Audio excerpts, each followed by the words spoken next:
राजाधिराजाय प्रसख्यसागिने नमो वयं वैः श्रवणाय कुर्महे समे कामां कामकामाय मह्यं कामेश्वरो वैः श्रवणो दधातु कुबेराय वै श्रवणाय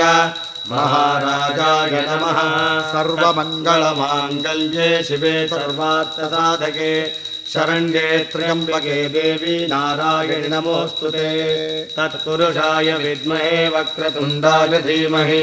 तन्नो दन्तिः प्रचोदयात् श्री लक्ष्मी गणपतये नमः कर्पूर नीराजनं दर्शयामि ரெண்டு புஷ்பங்களை எடுத்துட்டு இந்த ஜுவாலைக்கு சுற்றி சுவாமி பாதத்தில் போட்டுருங்கோ ஒரு உதிரணி ஜலத்தை தட்டில் விடுங்கோ அந்த கற்பூரத்தை நீங்கள் எடுத்துக்கோங்க அங்கே இருக்கிறவா எல்லாருக்கும் அந்த கற்பூர ஆரத்தியை காட்ட வேண்டியது